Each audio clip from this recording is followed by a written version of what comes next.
Passei 8 anos sendo escrava sexual do Dedé Sangue Frio, o bandido mais cruel do Ceará, que me obrigou a assaltar 23 estabelecimentos pelo sertão inteiro. Mas quando descobri onde aquele desgraçado guardava 2 milhões em dinheiro roubado, eu virei o jogo e transformei o caçador em caça. Se você acha que tem estômago para ouvir como uma menina de 19 anos virou cúmplice de assaltante à força e depois se vingou do monstro que destruiu sua vida, então fica aí que vou contar tudo nos mínimos detalhes. Meu nome é Yolanda Pereira dos Santos, mas todo mundo aqui me conhece só por Ioia mesmo. Tenho 77 anos nas costas.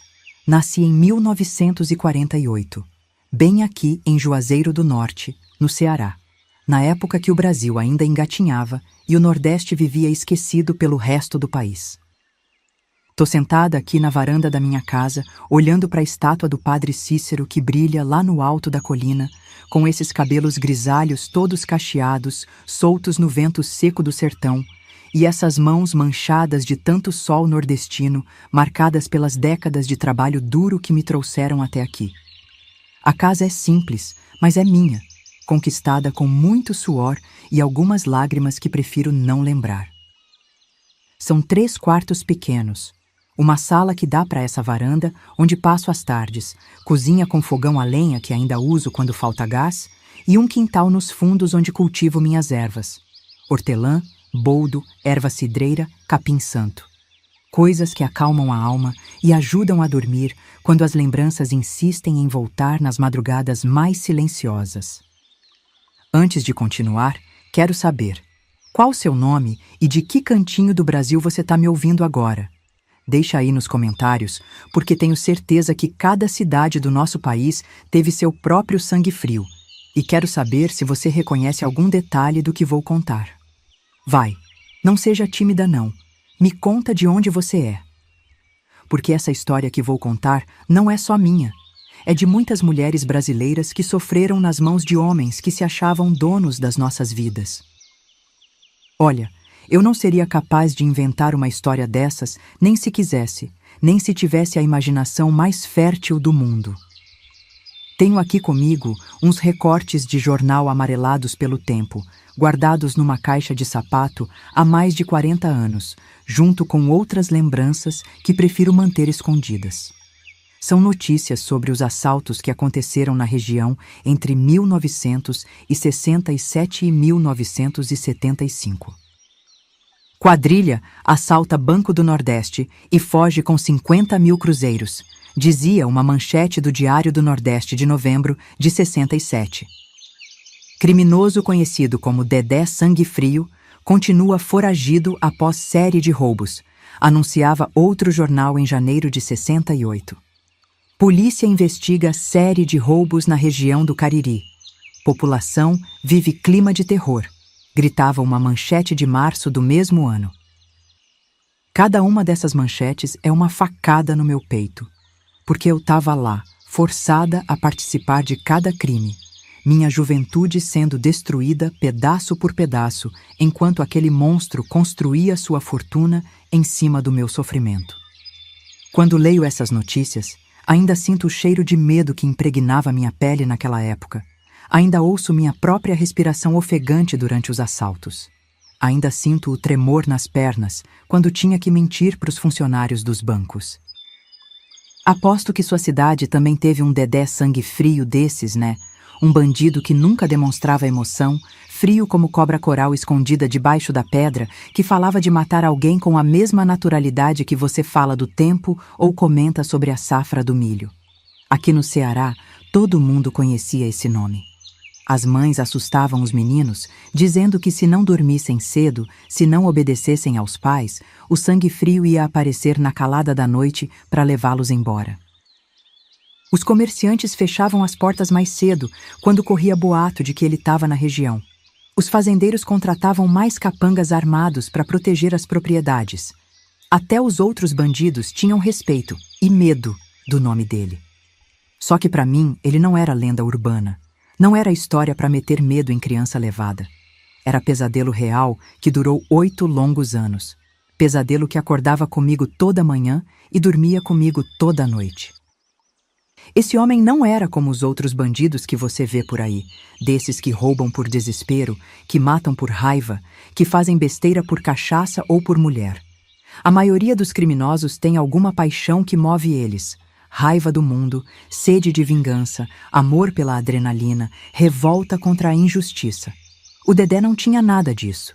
Ele matava, roubava e estuprava com a mesma frieza mecânica que você corta uma cebola para fazer o almoço ou que você varre o quintal no fim do dia. Nunca vi aquele homem sorrir de verdade, chorar por qualquer motivo, gritar de raiva ou demonstrar qualquer sentimento humano reconhecível. Era como se fosse feito de gelo por dentro, como se Deus tivesse esquecido de colocar alma naquele corpo. Falava sempre no mesmo tom de voz, baixo, calmo, sem inflexão, quer estivesse pedindo água, quer estivesse ameaçando cortar a garganta de alguém. Quando ele invadiu minha casa naquela madrugada amaldiçoada de outubro de 1967, eu era uma menina trabalhadora, honesta, criada nos valores cristãos, que acordava todo dia às 4 da manhã para limpar o Banco do Nordeste antes dos funcionários chegarem. Tinha 19 anos, ainda era virgem como toda moça direita daquela época, noiva do Toninho, que trabalhava na oficina mecânica do seu Raimundo, bem ali na esquina da rua principal. Nossa vida era simples, mas era nossa, construída com amor e sonhos de gente pobre, mas digna. Tínhamos planos: casar em dezembro de 67, comprar um terreno na parte alta da cidade, construir uma casinha de 3 cômodos, ter 2 ou 3 filhos, envelhecer juntos vendo os netos brincarem no quintal. Sonhos singelos de quem não pedia muito da vida, só queria viver em paz, trabalhando honestamente e criando família no temor a Deus. Até aquela noite maldita que dividiu minha vida em 2 partes, antes e depois do inferno. Antes da inocência ser arrancada à força, antes da dignidade ser pisoteada, antes da vida virar sobrevivência pura. O que esse demônio fez comigo naquela casa abandonada da Rua das Flores, sem número, casa que até hoje existe, agora reformada e habitada por uma família que não faz ideia da maldade que aconteceu entre aquelas paredes, não tem nome na língua portuguesa. Durante 8 anos inteiros, fui propriedade dele. Não era mulher, não era gente, era objeto de uso pessoal. Ele me usava quando queria satisfazer os instintos animalescos dele, me batia quando achava necessário disciplinar, me humilhava quando precisava se sentir poderoso e me obrigava a ajudar nos assaltos porque descobriu que eu tinha acesso privilegiado ao banco onde trabalhava. Vocês que estão me ouvindo não fazem ideia do que é viver com medo 24 horas por dia, 7 dias por semana, 52 semanas por ano, durante 8 anos seguidos. Acordar sabendo que pode ser o último dia da sua vida, dependendo do humor ou dos planos dele. Dormir, quando conseguia dormir, com um olho aberto, esperando que ele não decidisse durante a madrugada que você não serve mais para nada, que está na hora de se livrar da testemunha incômoda. O Dedé tinha mania de dizer que mulher era igual pneu de carro. Quando ficava careca demais, desgastada demais, era hora de jogar fora e arrumar uma nova. Essa comparação me gelava o sangue, porque eu sabia que não era só conversa. Durante os anos de cativeiro, ouvi ele comentar casualmente sobre outras mulheres que tinha usado antes, sempre no passado, sempre com aquela frieza que deixava claro que elas não tinham tido final feliz. Durante esses 8 anos de inferno na Terra, participei contra minha vontade de 23 assaltos espalhados por todo o Cariri cearense. Bancos pequenos de cidades do interior, casas lotéricas onde o povo apostava o dinheiro do sustento, sonhando com a sorte grande, joalherias que vendiam aliança de casamento para moças como eu tinha sido, até uma igreja ele roubou, a Igreja do Sagrado Coração, em Crato, usando informações que eu era obrigada a conseguir. Minha função nesses crimes era ser os olhos e ouvidos dele dentro dos estabelecimentos que íamos roubar. Eu sabia os horários de funcionamento, as rotinas dos funcionários, onde ficavam guardadas as chaves dos cofres, quanto dinheiro costumava ter no caixa em cada dia da semana, quando chegavam os carros fortes com dinheiro novo, quando os seguranças faziam as rondas. Era a cúmplice perfeita, porque ninguém jamais suspeitaria da faxineira tímida e assustada, sempre de cabeça baixa, sempre falando baixinho. As pessoas me viam limpar o chão, arrumar as mesas, esvaziar as lixeiras e pensavam: coitada da Yolanda, trabalha tanto para ganhar tão pouco. Se soubessem que eu estava decorando cada detalhe daqueles lugares para ajudar nos assaltos, que cada movimento meu estava sendo calculado para facilitar os crimes. Mas como iam saber? Eu própria mal acreditava no que minha vida tinha virado. Mas o que aquele monstro não sabia, o que ele jamais poderia imaginar, é que por trás dos meus olhos apavorados, dos meus ombros curvados pelo medo, da minha voz sempre trêmula, uma vingança estava crescendo como erva daninha depois da chuva.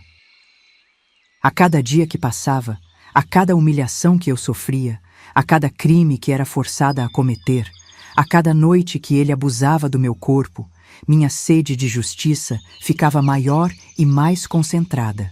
Ele achava que tinha me quebrado completamente, que eu era só um fantoche nas mãos dele, uma marionete que dançava conforme a música que ele tocava. Achava que tinha destruído minha personalidade, minha vontade própria, minha capacidade de reação. Que engano fatal! Por baixo da submissão forçada, da obediência de sobrevivência, uma mulher completamente nova estava nascendo.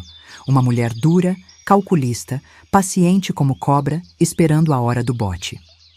O Dedé Sangue Frio tinha uma obsessão que beirava a doença mental: dinheiro. Não era ganância comum, não, do tipo que a gente vê em muito rico que sempre quer mais. Era algo patológico, compulsivo, quase religioso. Ele contava e recontava as notas com uma precisão matemática obsessiva. Organizava tudo por valor, por data do roubo, por tipo de estabelecimento que tinha sido assaltado.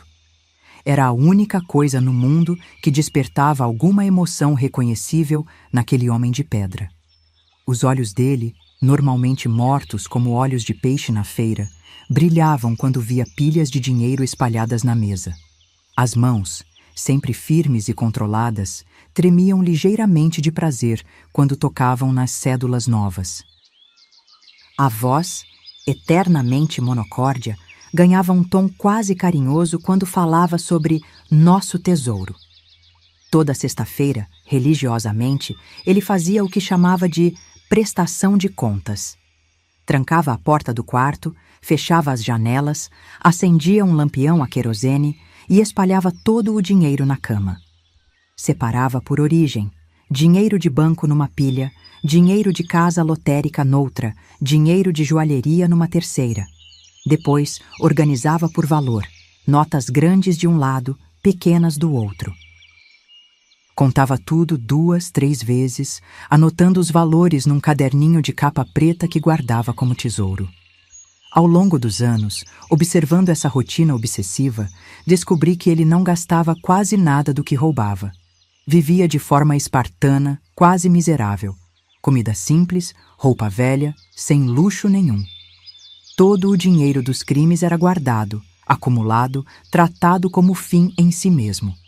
Ele não roubava para ter vida boa, roubava pelo prazer doentio de possuir dinheiro. Guardava essa fortuna em 3 lugares diferentes, sempre mudando as quantias, sempre reorganizando a distribuição conforme o valor total crescia. O primeiro esconderijo ficava numa fazenda abandonada em Barbalha, a Fazenda São Joaquim, enterrado embaixo de uma jaqueira centenária que ficava nos fundos da propriedade. O segundo era um buraco que ele mesmo cavou no quintal da casa onde me mantinha presa, disfarçado debaixo de um pé de cajá. O terceiro era uma conta bancária falsa em Fortaleza, no nome de João Silva, com documentos que ele tinha arranjado sabe Deus como. No total, ao longo daqueles 8 anos malditos, ele acumulou mais de 2 milhões de cruzeiros. Uma fortuna astronômica que daria para comprar metade de Juazeiro do Norte naquela época, quando uma casa boa custava 15 mil cruzeiros e um trabalhador ganhava 100 cruzeiros por mês. Era dinheiro suficiente para viver como rei pelo resto da vida, sem trabalhar nunca mais. A partir do momento que descobri onde estava escondido aquele tesouro maldito, construído com o sangue e as lágrimas de tantas vítimas, incluindo eu mesma, comecei a planejar minha vingança de verdade. Não seria vingança de momento, movida pela raiva ou pelo desespero. Seria algo frio, calculado, definitivo. Algo que ele mesmo me ensinou a fazer durante todos aqueles anos de convivência forçada. Não seria rápida nem fácil, mas seria certeira como tiro de franco atirador. Passei 2 anos inteiros. 2 anos. Fingindo que tinha me conformado com minha situação, que até estava gostando da vida que levávamos, que éramos realmente uma equipe, sócios no crime, companheiros de destino. Foi a representação mais difícil da minha vida, porque cada sorriso forçado, cada carinho fingido, cada sim, meu bem sussurrado, me custava um pedaço da alma. O homem mais desconfiado do sertão, que não confiava nem na própria sombra, começou devagar a relaxar a vigilância sobre mim. Começou a me consultar sobre planos, a pedir minha opinião sobre alvos, a me tratar quase como parceira de verdade. Porque, afinal, eu tinha provado minha lealdade durante anos. Nunca tinha tentado fugir depois das primeiras semanas. Sempre cumpria as ordens sem reclamar. Ele não fazia a menor ideia de que cada sorriso falso que eu dava, cada carinho forçado que demonstrava, cada sim, senhor, sussurrado com voz submissa, era um passo a mais no meu plano elaboradíssimo de destruição total. Eu estava aprendendo com o mestre da frieza, absorvendo cada lição que ele me dava sem saber que estava dando. Se ele conseguia fazer tudo aquilo sem demonstrar emoção, matar e roubar com a mesma naturalidade que respirar, eu também conseguiria planejar e executar minha vingança com a mesma frieza. A diferença é que minha frieza tinha um objetivo nobre: liberdade. A dele era apenas maldade gratuita, prazer sádico em causar sofrimento alheio. Eu estava usando as armas que ele mesmo me forneceu para me defender, para recuperar minha vida, para fazer justiça não só por mim, mas por todas as outras vítimas que ele tinha destruído ao longo dos anos. Lembro como se fosse hoje da noite, em que tudo mudou definitivamente, quando meu plano saiu do papel e virou realidade. Era outubro de 1975, exatamente 8 anos depois da primeira vez que aquele demônio pôs as mãos imundas em mim. Exatamente 8 anos depois que minha vida virou pesadelo acordado. Ele estava planejando o que chamava orgulhosamente de último golpe. O assalto ao Banco do Brasil de Juazeiro, que renderia tanto dinheiro que ele poderia se aposentar do crime e a gente poderia viver como rei e rainha em outro estado. Pobre idiota. Tão inteligente para planejar crimes, tão esperto para fugir da polícia, tão calculista para acumular fortuna, mas tão burro que não percebeu que estava criando a própria perdição. Nem imaginava que aquela seria mesmo sua última noite de liberdade, que ele estava contando os minutos finais da vida criminosa sem saber.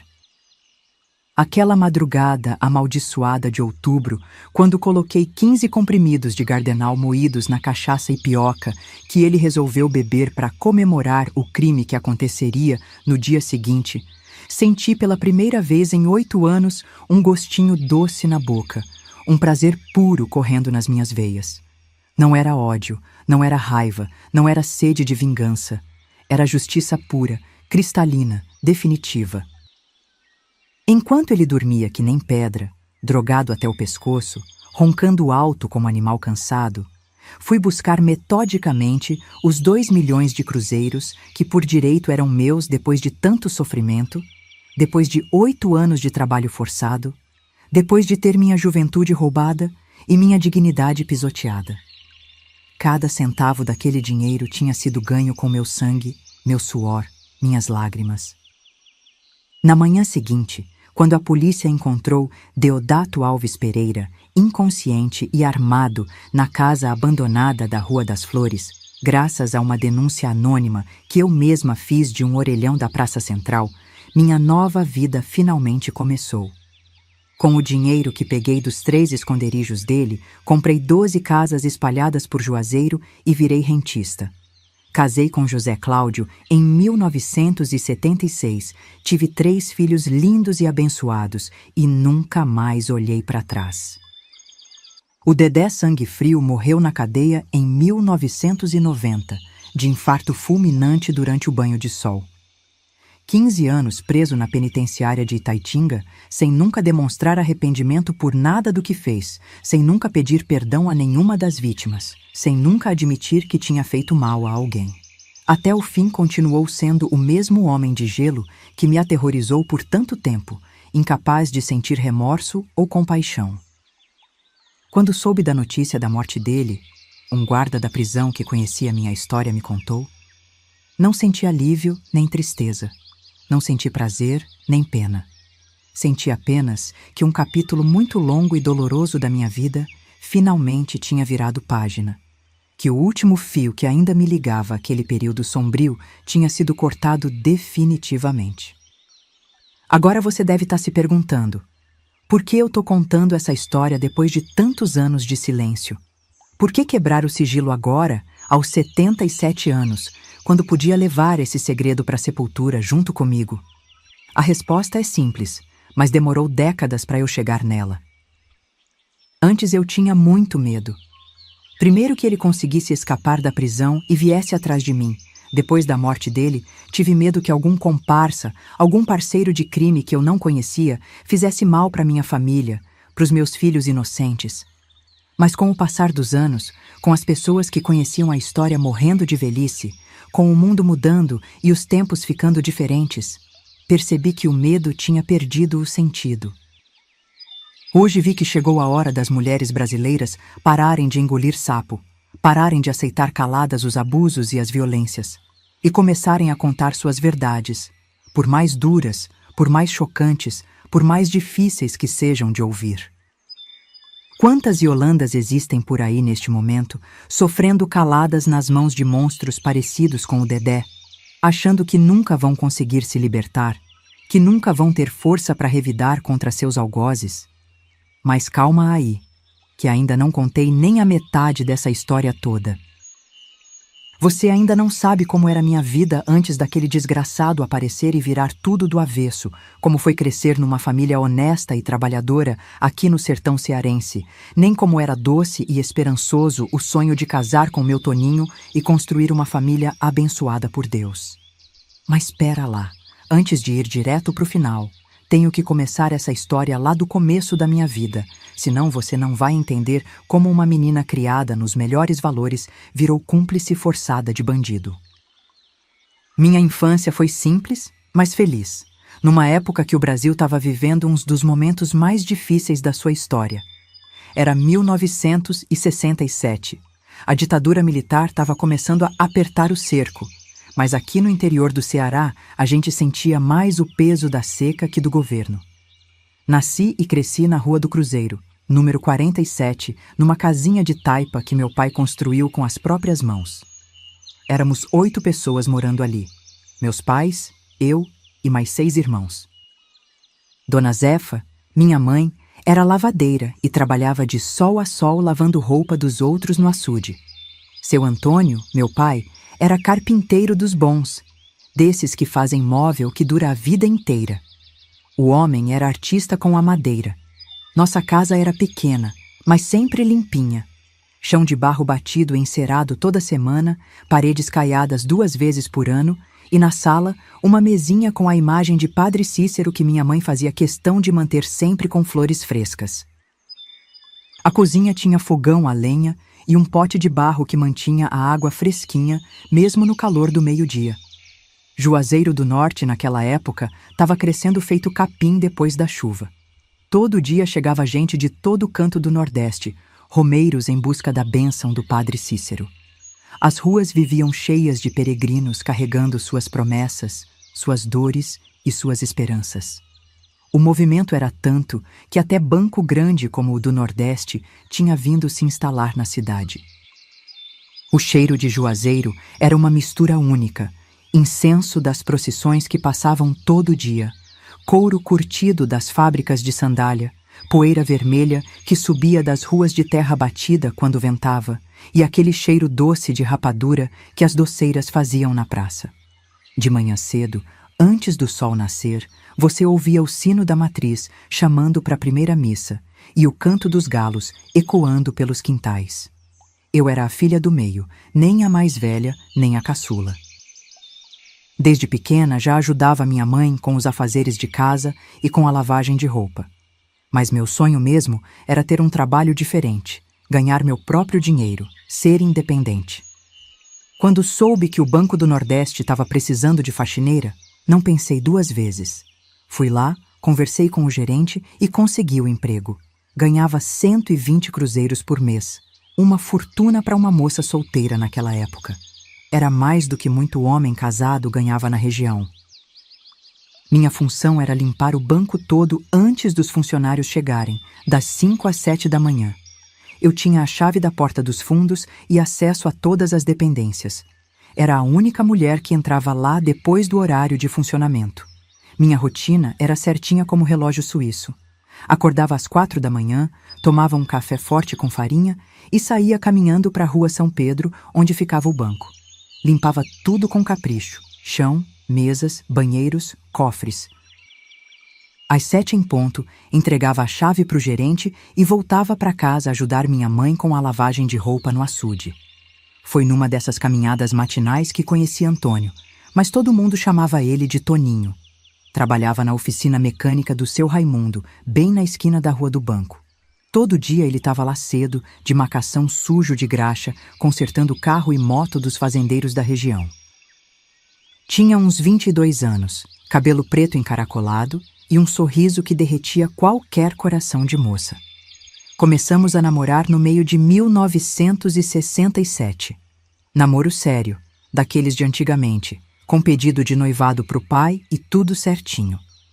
Meus pais gostaram dele na hora. Homem trabalhador, não bebia, não fumava, ia na missa todo domingo. Era o genro que qualquer pai queria ter. Em setembro ele pediu minha mão em casamento e marcamos o noivado para o dia 15 de dezembro. Eu já tinha até comprado o véu na loja da Dona Mercedes, um véu de renda francesa que custou uma fortuna. Passava as tardes bordando o enxoval, sonhando com nossa casinha, com os filhos que íamos ter. Toninho estava juntando dinheiro para comprar um terreno na parte alta da cidade, onde a gente ia construir nosso lar. Tudo estava planejado, tudo estava perfeito. Naquela época, eu era pura inocência. Aos 19 anos, nunca tinha beijado homem nenhum além do Toninho, e mesmo assim, só uns beijinhos rápidos na porta de casa, sempre com meus pais por perto. Nunca tinha saído sozinha de casa à noite, nunca tinha dormido fora, nunca tinha visto nada da vida além daquele mundinho pequeno e protegido de Juazeiro. Meus pais me criaram com muito zelo, principalmente minha mãe. Ela sempre dizia que mulher honesta não dava motivo para a língua de cobra falar. Eu usava vestido sempre abaixo do joelho, blusa fechada até o pescoço, e só saía de casa acompanhada. Era assim que moça direita se comportava naquele tempo, e eu fazia questão de ser exemplo para minhas irmãs mais novas. Mas não era só a vida da nossa família que estava mudando. Juazeiro inteiro estava diferente por causa do tal do Dedé Sangue Frio que tinha aparecido na região. O nome dele começou a circular pelas bocas do povo no meio de 1966. Diziam que era um bandido diferente de todos os outros, que roubava sem fazer barulho, que matava sem demonstrar raiva. As histórias sobre ele eram de arrepiar os cabelos. Contavam que uma vez ele entrou numa casa, matou o dono na frente da família inteira, pegou o dinheiro que queria e saiu desejando boa noite para todos como se nada tivesse acontecido. Noutra vez, roubou uma igreja na hora da missa, obrigou o padre a continuar celebrando enquanto ele vasculhava a sacristia atrás dos objetos de valor. O que mais assombrava o povo era que ninguém nunca tinha visto ele sorrir, gritar ou demonstrar qualquer emoção. Diziam que ele falava de matar alguém com o mesmo tom que você usa para pedir um copo d'água. Os homens mais corajosos da região tinham medo só de ouvir o nome dele. As mães usavam sua fama para amedrontar os filhos desobedientes. A polícia vivia atrás dele, mas era como caçar fantasma. Aparecia aqui, sumia ali, ninguém sabia onde ele se escondava, nem quando ia atacar de novo. Tinha uma recompensa boa por informações que levassem à prisão dele, mas mesmo assim, ninguém conseguia entregar o danado. Era como se ele fosse feito de vento. Meu pai sempre dizia que bandido desse tipo não durava muito, que a justiça divina não tardava a cobrar. Minha mãe acendia vela para o padre Cícero, pedindo proteção para a família. Eu ouvia as conversas dos adultos sobre o tal do sangue frio, mas nunca imaginei que um dia nossos caminhos iam se cruzar da pior forma possível. A vida seguia seu curso normal em nossa casa da Rua do Cruzeiro. De manhã o banco, de tarde a lavagem de roupa, de noite o bordado do enxoval. Aos domingos ia na missa das 8 com a família toda, depois passávamos o dia na casa da minha avó materna, Dona Conceição, que morava na Rua da Palma e fazia o melhor sarapatel da cidade. Gente, sei que tá difícil de ouvir essa história, mas preciso fazer uma pausa para pedir uma coisa importante. Vocês sabem que esse canal, Vovós do Brasil, percorre o país inteiro gravando histórias reais de vovozinhas como eu. Não é barato não, viu? Gasolina, hotel, equipamento. Se essa história tá tocando vocês, se acham importante que outras histórias como a minha sejam contadas, ajudem o canal. Olha aí embaixo do vídeo, tem um botãozinho escrito Valeu Demais, com uma moedinha. É só clicar ali e escolher qualquer valor. Pode ser R$2, pode ser 10, pode ser o que o coração mandar. Esse dinheiro vai direto para o canal continuar esse trabalho lindo de dar voz para nós, mulheres que sofremos caladas por tanto tempo. Vai, dá uma força aí que eu continuo contando como foi que virei a mesa com aquele sangue frio. Outubro de 1967 chegou com um calor danado. O sertão estava sedento, fazia meses que não caía uma gota de chuva. O açude onde minha mãe lavava roupa estava quase seco, e a gente tinha que caminhar cada vez mais longe para achar água limpa. Os romeiros continuavam chegando, mas agora vinham pedindo chuva além das graças costumeiras. Foi numa segunda-feira, dia 23 de outubro de 1967, às 10 horas da noite em ponto. Lembro da hora exata porque tinha acabado de ouvir o sino da igreja matriz bater 10 badaladas. Que minha vida virou do avesso para sempre, como um vestido que você vira pelo lado errado e nunca mais consegue botar no jeito certo. A família toda já estava dormindo fazia tempo. Meus pais, meus 6 irmãos, todo mundo cansado depois de mais um dia de trabalho pesado debaixo do sol escaldante do sertão cearense.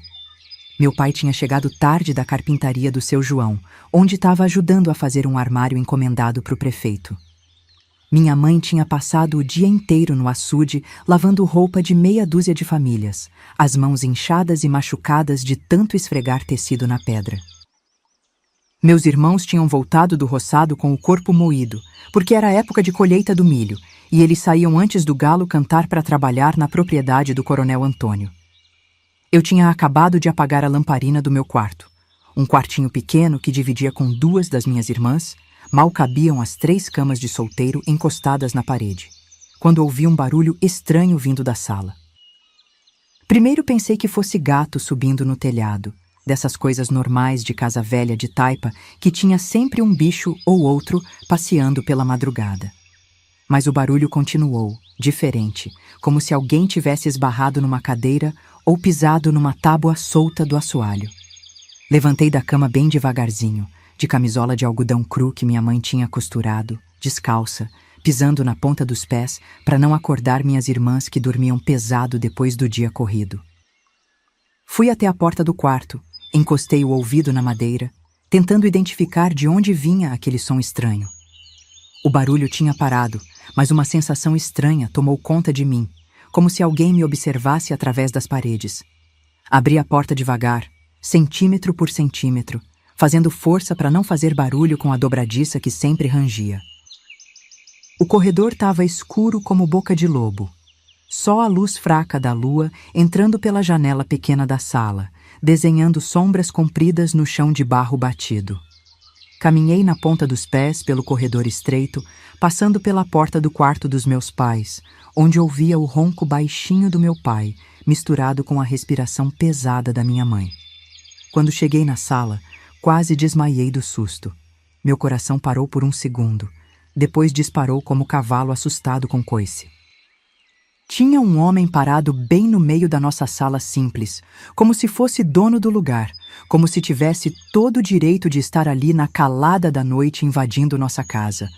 Alto, magro, uns 1,75 m de altura, ombros largos, mas corpo esguio, com uma calma assombrada que me deu mais medo que se ele tivesse gritando, quebrando o móvel e fazendo escândalo. Nos primeiros segundos, achei que estava sonhando, que era pesadelo daqueles que parecem real demais.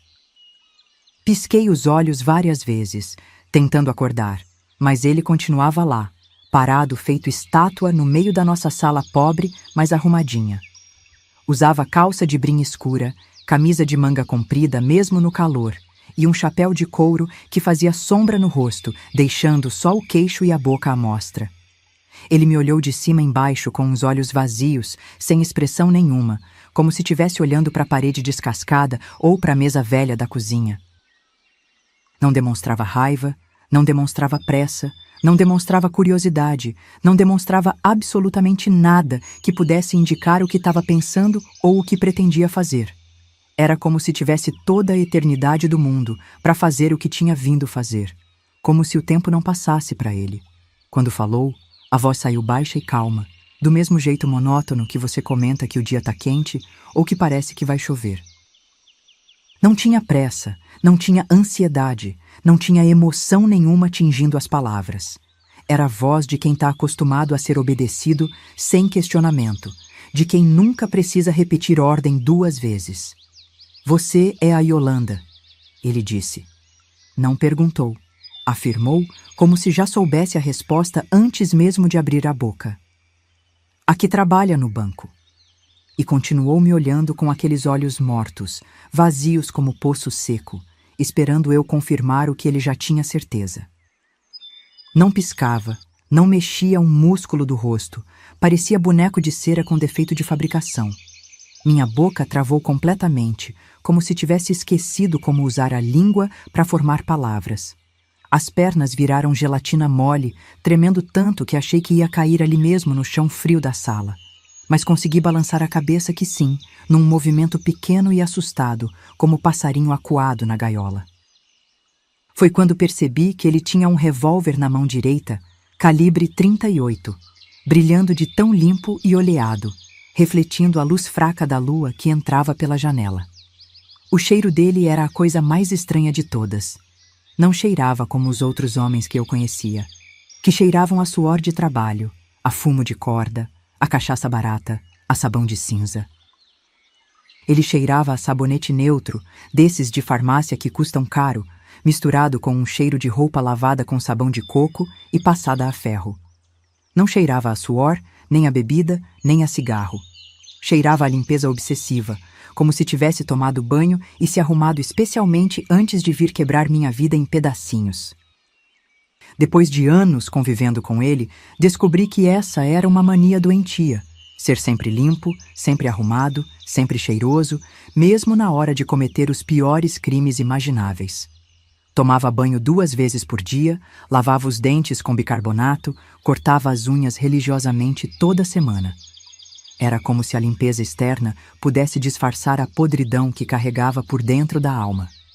Sou o Dedé, ele continuou no mesmo tom neutro, como se estivesse apresentando numa festa de igreja. Dedé Sangue Frio. Já ouviu falar? Meu coração disparou tanto que pensei que ia explodir dentro do peito, que ia sair pela boca e cair no chão da sala. Todo mundo em Juazeiro do Norte conhecia esse nome maldito. Todo mundo tinha medo só de ouvir alguém pronunciar essas palavras. E agora ele estava ali, na minha sala, me olhando como se eu fosse um objeto numa vitrine que ele estava pensando em comprar. As histórias sobre o Dedé Sangue Frio corriam de boca em boca por todo o Cariri cearense. Diziam que ele matava sem piscar, que roubava sem deixar rastro, que nunca demonstrava emoção nenhuma, nem na hora de cometer os crimes mais bárbaros. Diziam que uma vez ele tinha matado uma família inteira, pai, mãe e 3 filhos pequenos, porque o homem tentou esconder o dinheiro que ele queria roubar. E fez tudo isso comendo uma maçã, mastigando devagar, sem nem acelerar os movimentos.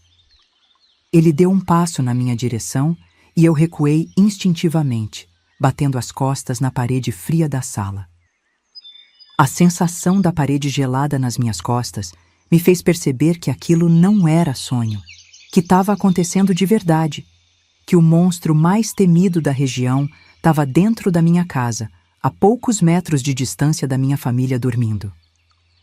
Não precisa ter medo, pelo menos não ainda, disse ele, sempre na mesma voz sem vida, sem inflexão, sem humanidade.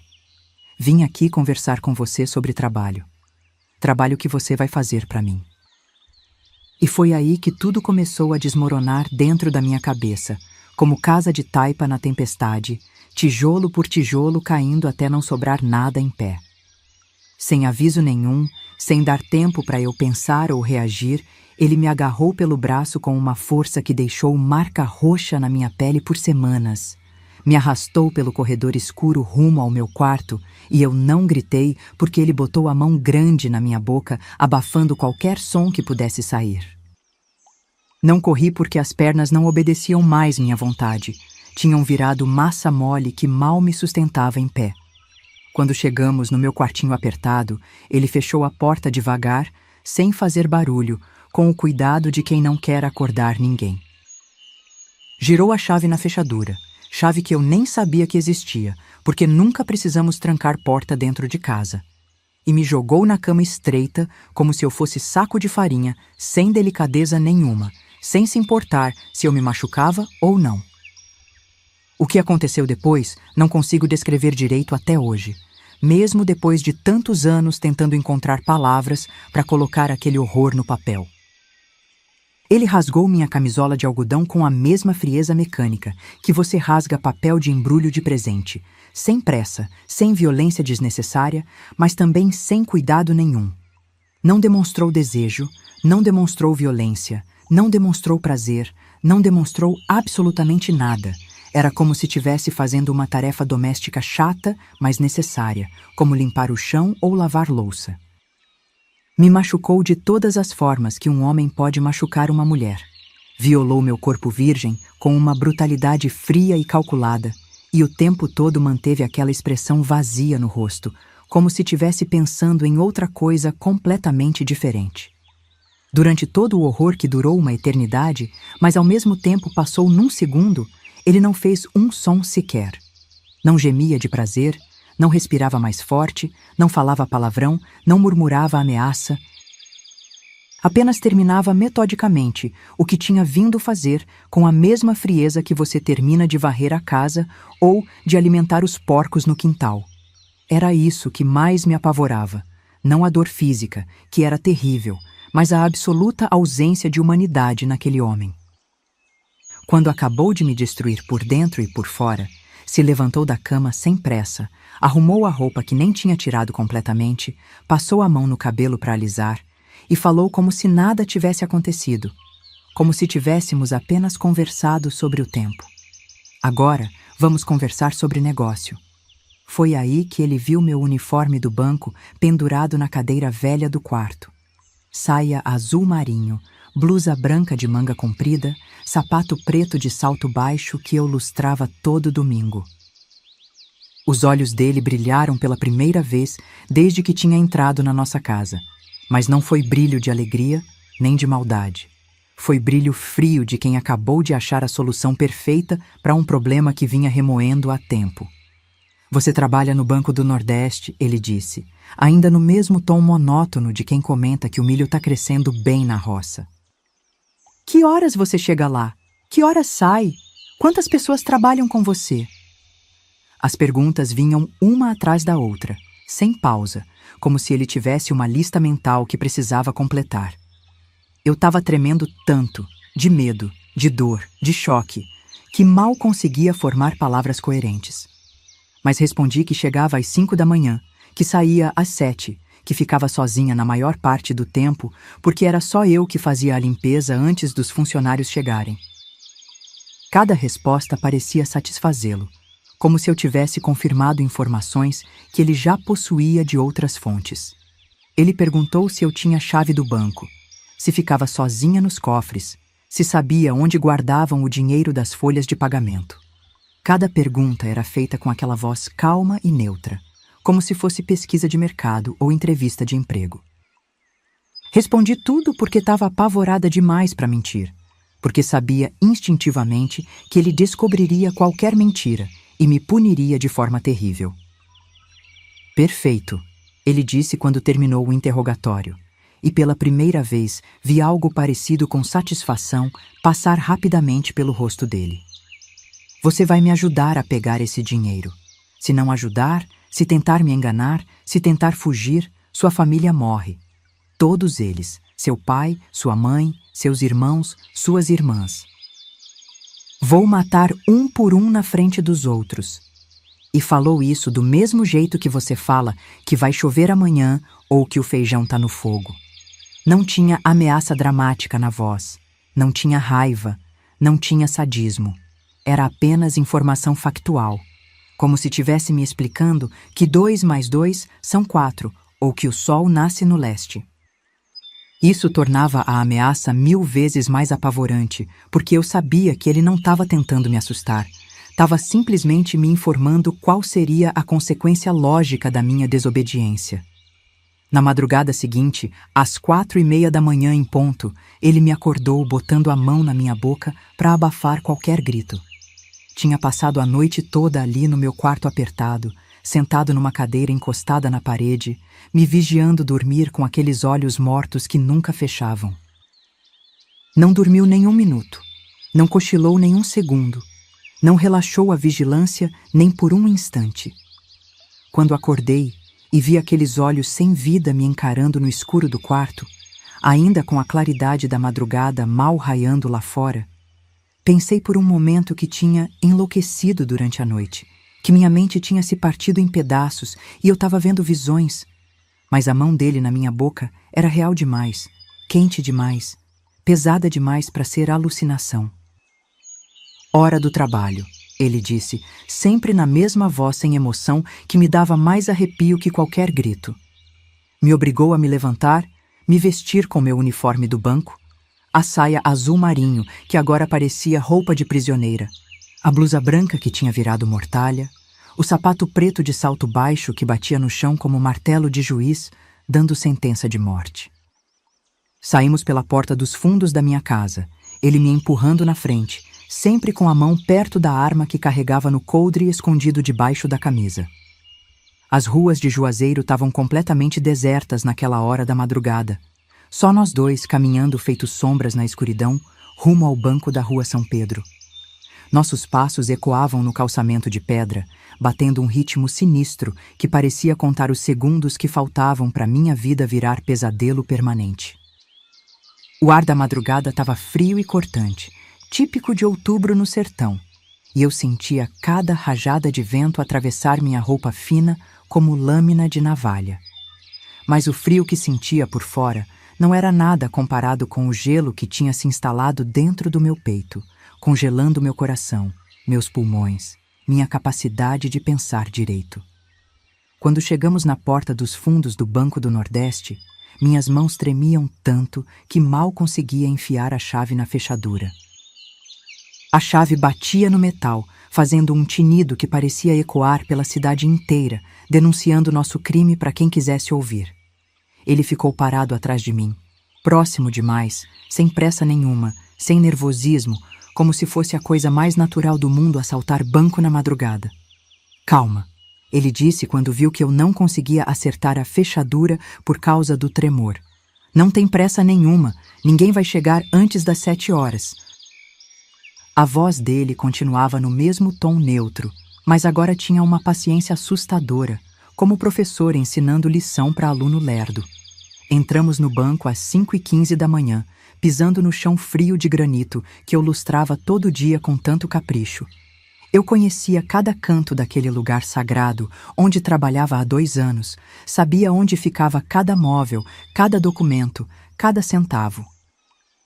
Agora, tudo aquilo que era familiar tinha virado cenário de crime, e eu era ao mesmo tempo vítima e cúmplice forçada. Ele me mandou ir direto ao cofre pequeno onde guardavam o dinheiro da folha de pagamento da prefeitura. 50.000 cruzeiros novos em folha que tinham chegado na sexta anterior e iam ser distribuídos para os funcionários municipais no fim daquela semana. Dinheiro que eu sabia que estava ali porque sempre ouvia as conversas dos gerentes sobre as movimentações financeiras. Abri o cofre com as mãos tremendo, digitei a combinação que tinha decorado de tanto ver os funcionários usarem e o metal pesado se abriu com um clique que pareceu tiro de canhão no silêncio da madrugada. Lá dentro, organizadinhos em maços amarrados com elástico, estavam os 50.000 cruzeiros que representavam o sustento de dezenas de famílias trabalhadoras. Enquanto ele contava as notas com aquela precisão matemática obsessiva, que depois descobri ser mania doentia, separando por valor, conferindo 2 e 3 vezes cada maço, eu rezava baixinho pedindo que aquilo fosse pesadelo terrível, que eu fosse acordar na minha cama estreita e descobrir que nada daquilo tinha acontecido de verdade. Mas não era pesadelo. Era real demais. Doía demais. Assombrava demais para ser sonho ruim.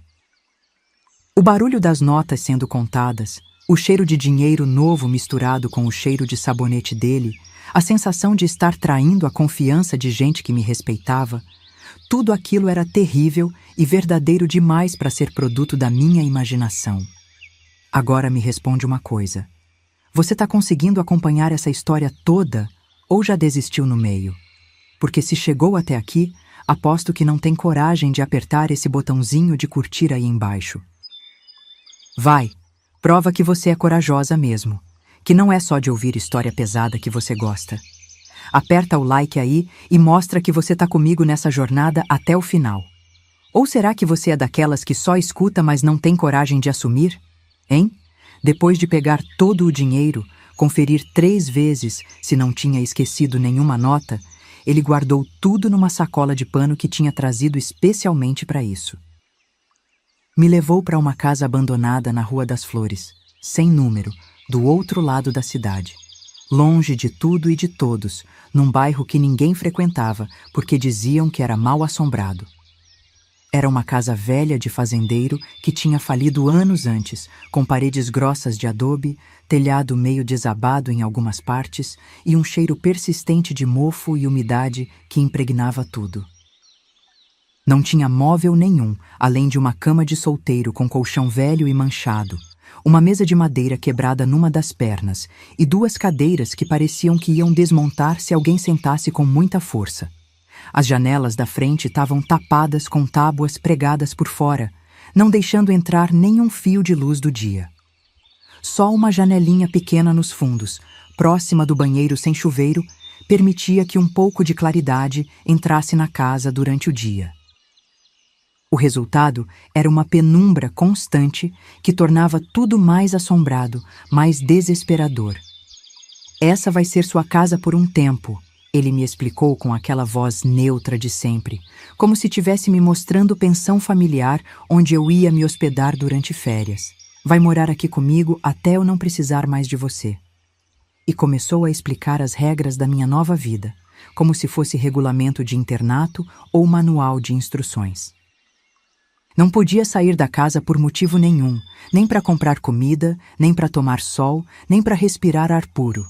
Não podia gritar, não podia chorar alto, não podia fazer barulho que pudesse chamar a atenção dos vizinhos distantes. Não podia tentar fugir, não podia tentar mandar recado para a família, não podia nem sonhar com liberdade. Se tentasse qualquer coisa, minha família morria. Todos eles, um por um. Suas obrigações são simples, ele continuou, sempre no mesmo tom calmo que usaria para explicar receita de bolo. Vai me dar informação sobre outros bancos, outras casas comerciais que vale a pena roubar. Vai me satisfazer quando eu quiser, do jeito que eu quiser, e vai ficar quieta enquanto eu trabalho nos meus planos. Falou isso tudo como se estivesse oferecendo emprego honesto em firma respeitável, sem demonstrar emoção nenhuma, sem reconhecer a monstruosidade do que estava propondo. Foi ali, naquele primeiro dia interminável na casa abandonada da Rua das Flores, respirando aquele ar pesado e viciado, que entendi completamente que tinha caído nas mãos de um monstro diferente de tudo que já tinha ouvido falar na minha vida. Não era bandido comum, desses que matam por raiva ou roubam por desespero, movidos pela emoção do momento ou pela necessidade extrema. Era algo muito pior, muito mais perigoso. Uma máquina de fazer mal que funcionava com a frieza e a precisão de relógio suíço. Um predador que tinha transformado o crime em profissão, o sofrimento alheio em entretenimento, a maldade em arte refinada.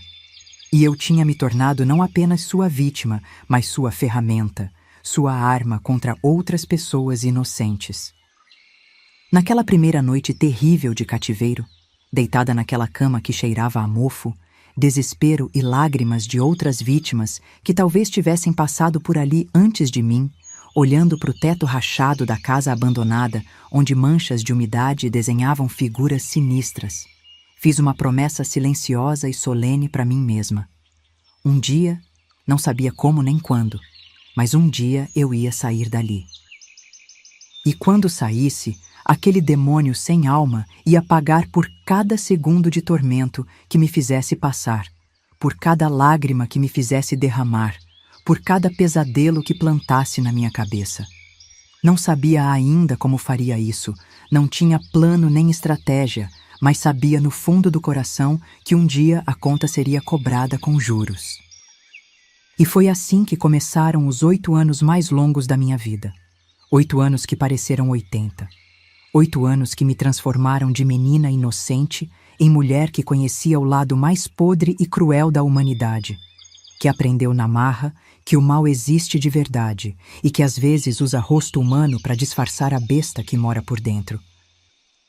Durante 8 anos inteiros, aquela casa abandonada da Rua das Flores virou minha prisão, meu inferno particular, o lugar onde cada dia parecia durar uma eternidade.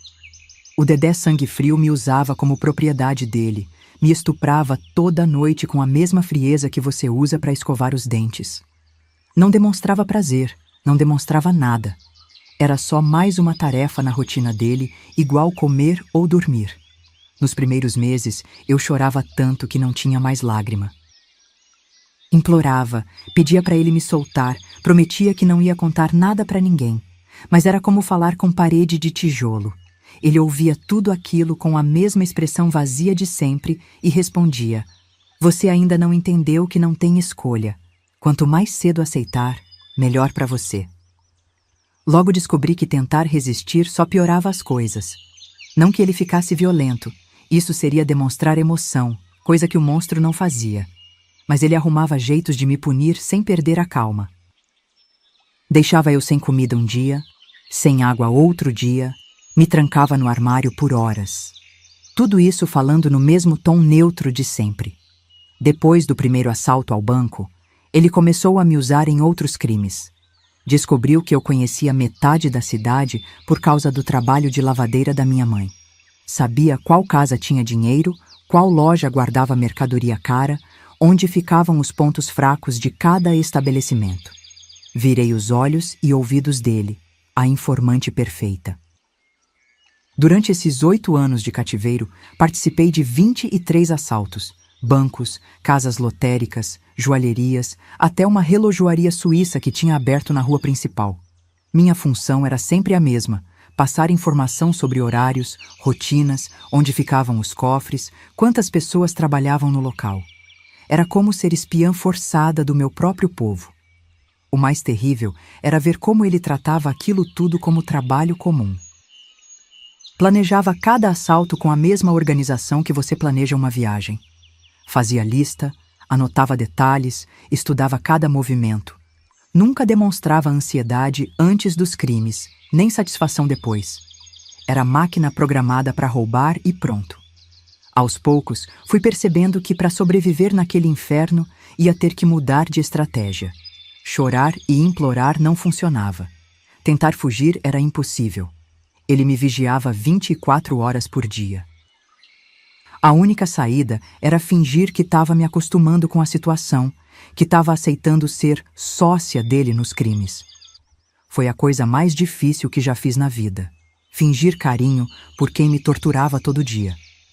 Comecei a sorrir quando ele chegava, a perguntar como tinha sido o dia dele, a demonstrar interesse pelos planos criminosos. Custava cada pedaço da minha alma, mas funcionou. Devagar, ele foi relaxando a vigilância sobre mim. O ponto de virada veio no 3º ano de cativeiro, quando descobri qual era a única coisa no mundo que despertava alguma emoção naquele homem de gelo: dinheiro.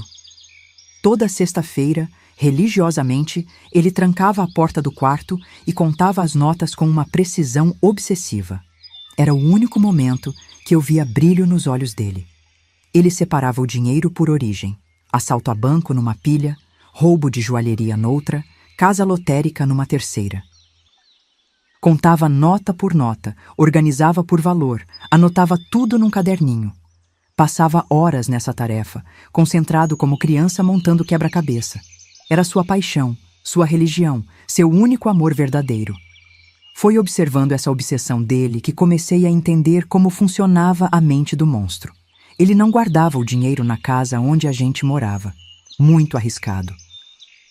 Tinha 3 esconderijos diferentes: um buraco no quintal da casa abandonada, uma conta bancária falsa em Fortaleza e o principal numa fazenda abandonada em Barbalha. O esconderijo principal ficava na fazenda São Joaquim, propriedade que tinha sido desapropriada pelo governo anos antes. Ele levava a maior parte do dinheiro para lá uma vez por mês, sempre sozinho, sempre à noite. Enterrava as notas dentro de sacos plásticos, embaixo de uma jaqueira centenária que ficava nos fundos da propriedade. No 5º ano de cativeiro, fingi estar completamente domesticada e pedi para acompanhar ele numa dessas viagens à fazenda. "Quero conhecer onde você guarda nosso futuro", eu disse, forçando um sorriso que me deu náusea. Ele hesitou no começo, mas acabou concordando. "Você já é praticamente minha sócia mesmo", disse ele. Foi naquela noite na fazenda São Joaquim que descobri a dimensão real da fortuna que o Dedé tinha acumulado. Eram aproximadamente 2 milhões de cruzeiros enterrados embaixo daquela jaqueira. Dinheiro suficiente para comprar metade de Juazeiro naquela época.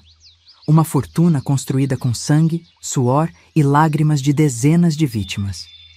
Enquanto ele cavava o buraco para enterrar mais dinheiro, fiz as contas na minha cabeça. 8 anos de cativeiro, 8 anos de estupro diário, 8 anos servindo de escrava para aquele demônio. Se existia justiça no mundo, aquele dinheiro era mais meu que dele. Tinha pago por cada centavo com pedaços da minha alma. A partir daquele dia, comecei a planejar minha vingança de verdade. Não seria fuga. Isso qualquer prisioneiro tenta. Seria algo muito mais elaborado, muito mais definitivo. Ia usar a única fraqueza dele contra ele mesmo, a confiança excessiva na própria frieza e controle. Ele me via como objeto útil, não como ameaça. Durante 2 anos inteiros, fingi ser a companheira perfeita. Elogiava os planos dele, demonstrava interesse crescente nos crimes, até sugeria alvos novos baseados no que sabia da cidade. Virei tão convincente que ele começou a me consultar antes de tomar decisões importantes. "O que você acha, Yolanda? Vale a pena assaltar a casa do fazendeiro Silva?" Decorei cada detalhe da rotina dele. Sabia que horas acordava, o que comia no café da manhã, quando ia ao banheiro, como organizava o dinheiro, onde guardava as armas. Conhecia suas manias, seus medos secretos, seus pontos fracos. Depois de 8 anos dividindo o mesmo teto, eu sabia mais sobre o Dedé Sangue Frio que ele próprio. O momento perfeito chegou em outubro de 1975, exatamente 8 anos depois da primeira vez que ele botou as mãos em mim. Ele estava planejando o que chamava de último golpe, o assalto ao Banco do Brasil que renderia tanto dinheiro que ele poderia se aposentar do crime e a gente poderia viver como rei e rainha em outro estado. "Depois desse assalto, vamos embora daqui", ele me disse numa das raras vezes que demonstrou algo parecido com entusiasmo.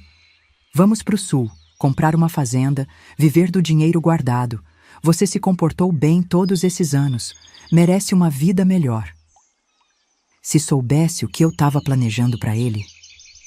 A ironia era perfeita. No mesmo mês que marcava 8 anos do meu calvário, ele ia cometer o crime que seria sua perdição. Não por causa da polícia, não por causa dos rivais, mas por causa da própria vítima que ele achava ter domado completamente. A menina assustada de 19 anos tinha virado mulher que conhecia seus segredos todos. Na semana antes do assalto final, fingi estar nervosa com a mudança de vida que nos esperava. E se der errado? E se a polícia descobrir a gente? Perguntei, representando o papel da companheira preocupada. Ele me tranquilizou com aquela voz sem emoção de sempre. Não vai dar errado. Tenho tudo calculado. Agora me diz uma coisa, e quero resposta sincera aí nos comentários. Você acha que eu fiz errado em ter ficado com aquele dinheiro? Que deveria ter entregado os 2 milhões junto com ele? Que deveria ter ficado na miséria depois de 8 anos sendo escrava? O que você faria no meu lugar? Devolveria dinheiro para banco que nem sabia que tinha sido roubado ou pegaria o que era seu por direito depois de tanto sofrimento? Não tem resposta errada, mas quero saber o que vocês pensam. Foi na véspera do assalto final que coloquei meu plano em ação. Um plano que tinha levado 2 anos para amadurecer, que dependia de cada detalhe estar no lugar certo, que só daria certo se o monstro fizesse exatamente o que eu esperava. E graças à obsessão dele por controle e organização, eu sabia que faria. Naquela noite de outubro de 1975, enquanto o Dedé Sangue Frio dormia tranquilo, sonhando com seu último grande crime, eu estava acordada contando os minutos para executar a vingança mais doce da minha vida. 8 anos de planejamento silencioso finalmente iam render frutos. A noite de 22 de outubro de 1975 chegou com um friozinho gostoso que cortava o calor do sertão. O Dedé estava agitado, do jeito dele, ou seja, falando no mesmo tom de sempre, mas com os olhos brilhando um pouquinho mais que o normal. Era a véspera do assalto ao Banco do Brasil, o crime que ia render mais dinheiro que todos os outros juntos. Amanhã nossa vida muda. Ele me disse enquanto limpava o revólver pela 10ª vez naquele dia. Depois desse golpe, vamos ter dinheiro suficiente para viver como gente rica pelo resto da vida. Eu fingi animação. Sorri aquele sorriso forçado que tinha aperfeiçoado durante 8 anos de cativeiro. Que bom, meu bem. A gente merece uma vida melhor. Foi quando tive a inspiração para a armadilha perfeita. Sabe de uma coisa? Eu disse, me encostando nele do jeito que sabia que ele gostava. A gente devia comemorar essa noite especial. É nossa última noite nessa casa. Nossa última noite de bandidos. Amanhã vamos ser milionários aposentados. Os olhos dele brilharam com aquela ganância que eu conhecia tão bem. E como você sugere que a gente comemore? Ele perguntou, guardando a arma no coldre que usava debaixo do braço. Fui até o armário da cozinha e peguei uma garrafa de cachaça Ipioca que tinha comprado alguns dias antes, dizendo que era para limpar ferimentos. Que tal a gente beber um pouquinho? Celebrar nosso sucesso antecipado? Ele hesitou por alguns segundos. Durante todos aqueles anos, nunca tinha visto o Dedé Sangue Frio beber uma gota de álcool. Dizia que bebida deixava o homem fraco, tirava o controle, era coisa de perdedor. Mas naquela noite, com a perspectiva de liberdade e riqueza, ele resolveu abrir uma exceção. Você tem razão, uma noite especial merece um brinde especial. Enquanto ele organizava os últimos detalhes do assalto, fui para a cozinha preparar nossa comemoração. Tinha 15 comprimidos de Gardenal escondidos há meses, remédio que consegui roubar da farmácia durante um dos assaltos. Moí tudo até virar pó fininho e misturei na cachaça, mexendo bem até dissolver completamente. O gosto amargo do remédio se perdeu no gosto forte da ipioca. Voltei para a sala com 2 copos cheios e ofereci um para ele. Um brinde ao nosso futuro, eu disse, levantando meu copo. Ele fez o mesmo e, pela primeira vez em 8 anos, vi algo parecido com um sorriso nos lábios daquele demônio. Ao nosso futuro, repetiu ele, e bebeu o copo inteiro de uma vez só. Fingi beber o meu também, molhando apenas os lábios. Não podia dar bobeira naquela hora mais importante da minha vida. Enquanto conversávamos sobre os planos para o dia seguinte, enchi o copo dele mais 2 vezes. Ele bebeu tudo sem desconfiança nenhuma, relaxado pela primeira vez desde que o conheci. O Gardenal começou a fazer efeito depois de uns 20 minutos. Primeiro, ele ficou meio devagar para falar. Depois começou a piscar mais que o normal. "Tô meio zonzo", ele murmurou, passando a mão na testa. Acho que não devia ter bebido tanto. Eu fingi preocupação. Deve ser o nervosismo do assalto de amanhã. Vai descansar, meu bem. Ele tentou se levantar da cadeira, mas as pernas não obedeceram. Caiu sentado de novo, com os olhos já meio fechados. "Que coisa estranha", murmurou, tentando se concentrar. "Nunca senti isso antes."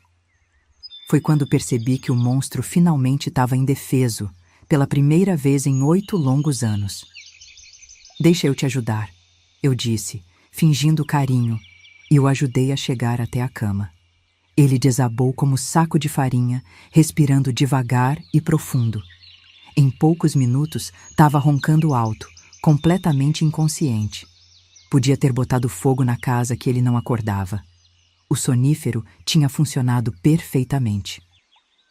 Foi aí que a Yolanda que ele tinha criado durante 8 anos de tortura se revelou completamente. Senti uma frieza tomar conta do meu corpo, a mesma frieza que via nele todo dia. Olhei para o homem que tinha destruído minha vida e não senti nem pena nem ódio. Senti apenas a satisfação gelada de quem finalmente ia fazer justiça. Primeira coisa que fiz foi pegar as chaves do carro e da casa. Depois, peguei o revólver dele e coloquei na mesa da cozinha, bem visível. Ia precisar que a polícia encontrasse ele armado para a história ficar convincente. Também peguei o caderninho onde ele anotava todos os detalhes dos crimes. Seria evidência importante. Saí de casa às 2 da manhã, dirigindo o carro roubado que ele usava. Primeira parada, a casa abandonada onde a gente morava. No quintal dos fundos, cavei o buraco onde ele guardava parte do dinheiro. Eram 300 mil cruzeiros enterrados ali, embrulhados em sacos plásticos. Levei tudo. Segunda parada, Fortaleza, onde ele mantinha conta bancária falsa no nome de João Silva. Tinha decorado todos os documentos falsos dele, sabia exatamente onde ficava o banco, qual era a senha, tudo. Cheguei lá às 5 da manhã e saquei 400 mil cruzeiros que ele tinha depositado ao longo dos anos. Terceira e última parada, a Fazenda São Joaquim, em Barbalha, onde ficava o tesouro principal. Dirigi por 2 horas na estrada de terra até chegar na propriedade abandonada. A jaqueira centenária estava lá, majestosa e imponente, guardando o segredo que ia mudar minha vida para sempre. Cavei embaixo da árvore com as próprias mãos até encontrar os sacos plásticos enterrados ali. Era muito dinheiro, mais de 1.300.000 cruzeiros em notas de todos os valores. Dinheiro que representava anos de crimes, de sofrimento alheio, de vidas destruídas. Mas também representava minha liberdade. No total, recuperei exatamente 2.050.000 cruzeiros. Uma fortuna que naquela época dava para comprar metade de Juazeiro do Norte. Todo aquele dinheiro tinha sido roubado com a minha ajuda forçada, com informações que eu fui obrigada a dar, com a minha participação involuntária em 23 crimes. Voltei para casa às 9 da manhã. O Dedé ainda estava dormindo como pedra. O efeito do Gardenal duraria pelo menos até o meio-dia. Escondi todo o dinheiro num lugar seguro que tinha preparado meses antes, um buraco no quintal da casa da minha tia Zeneide, que morava do outro lado da cidade e tinha viajado para visitar a filha. Às 10 da manhã, liguei para a polícia de um orelhão na Praça Central.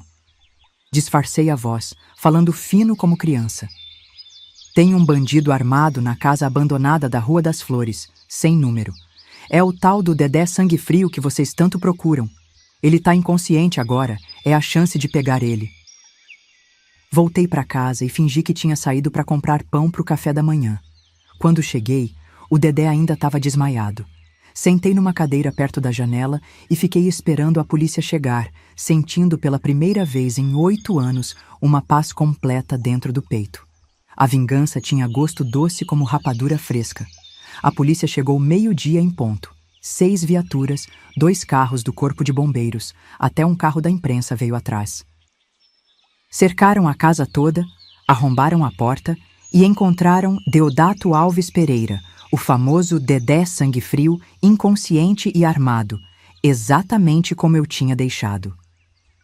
Quando ele acordou algemado na delegacia, com a cabeça ainda zonza do sonífero, não entendeu nada do que tinha acontecido. Perguntaram por mim, ele disse que eu tinha sido sequestrada por ele e era vítima dos crimes. A polícia acreditou na história. Afinal, quem suspeitaria que uma menina frágil e assustada pudesse derrubar o bandido mais perigoso do Ceará? Me fingiram de vítima. Me trataram com carinho e cuidado. Prestei depoimento dizendo que tinha sido obrigada a participar dos crimes sob ameaça de morte, que tinha passado 8 anos em cativeiro sendo torturada todos os dias. Tudo verdade, nada inventado. A única mentira foi omitir que eu sabia onde estava o dinheiro roubado. O julgamento do Dedé Sangue Frio foi o maior espetáculo que Juazeiro do Norte já viu. Veio gente de todo lugar, jornalista de jornal grande, até gente da televisão. Ele foi condenado a 30 anos de cadeia por assalto, sequestro, estupro e formação de quadrilha. Durante todo o julgamento, manteve a mesma expressão fria de sempre, como se nada daquilo fosse com ele. Nunca demonstrou arrependimento, nunca pediu desculpa, nunca admitiu que tinha feito mal para alguém. Até na hora da sentença, quando o juiz disse que ele ia passar o resto da vida na cadeia, continuou com aquela cara de pedra que me assombrou por 8 anos.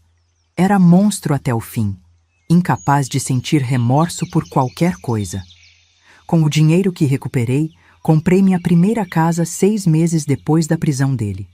Foi na rua São José, número 234, uma casa simples, mas bonita, que custou 15.000 cruzeiros.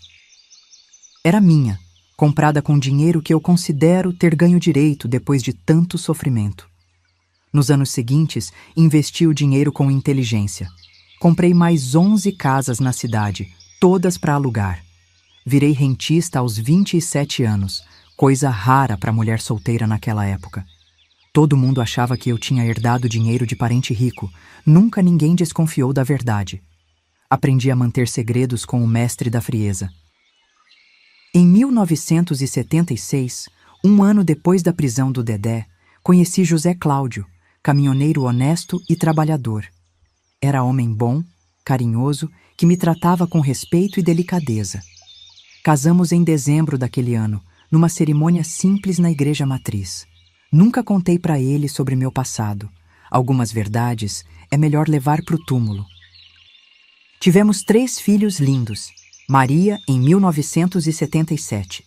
João, em 1979. E Ana, em 1982. Criei eles com muito amor e carinho, dando tudo o que eu não tive na minha juventude. Hoje são adultos formados, com família própria, e me tratam como rainha. José Cláudio morreu em 2005, de câncer no pulmão.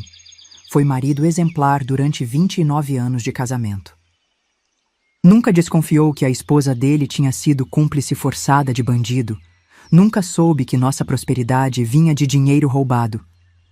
Levou nossos segredos para a sepultura, e eu pretendo fazer a mesma coisa. O Dedé Sangue Frio morreu na penitenciária de Itaitinga em 1990, 15 anos depois da prisão. Infarto fulminante durante o banho de sol. Tinha 68 anos, cabelo branco, corpo magro igual sempre foi. Segundo os guardas, nunca deu trabalho na cadeia, nunca brigou com ninguém, nunca demonstrou emoção nenhuma. Quando soube da morte dele, não senti alívio nem tristeza.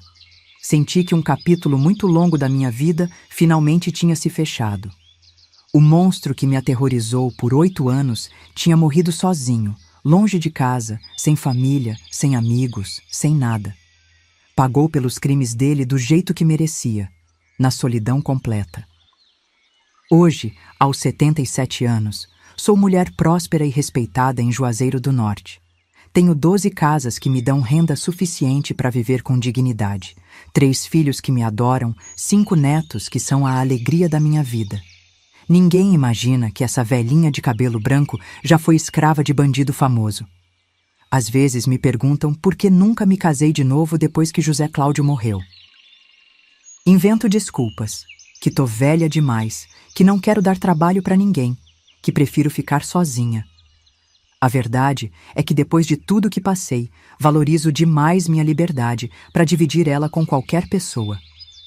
O que aprendi com toda essa história?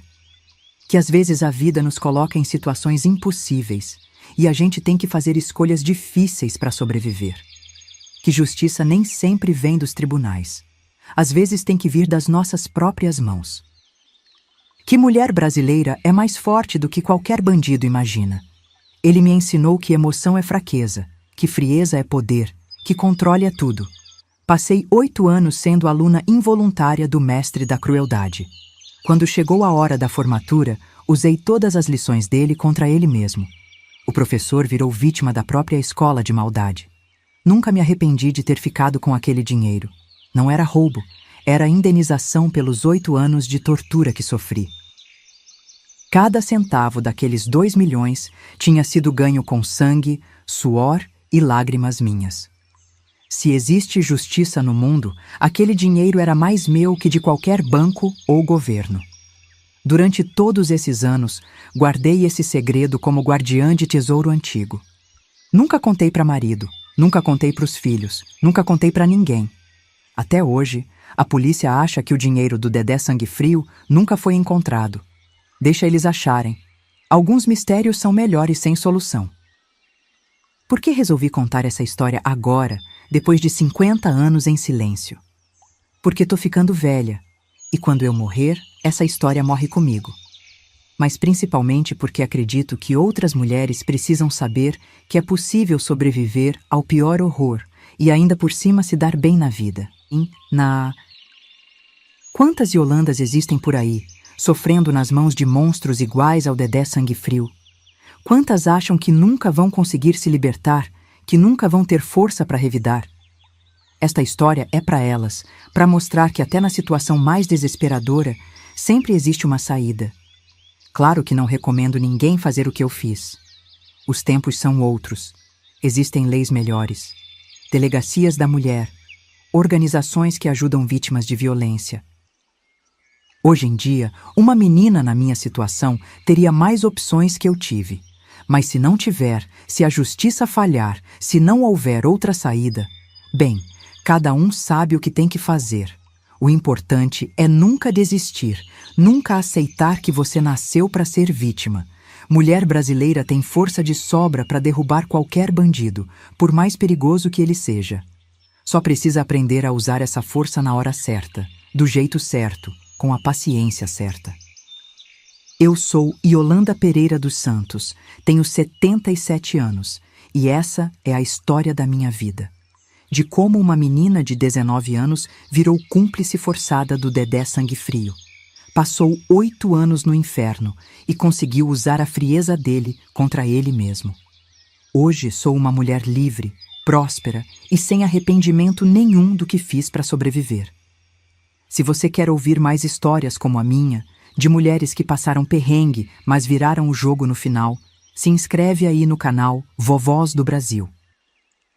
Porque nós, mulheres brasileiras, somos mais espertas do que qualquer bandido imagina. E nossas histórias de vingança precisam ser contadas. E olha só, tá vendo esses quadradinhos que estão passando aí na sua tela?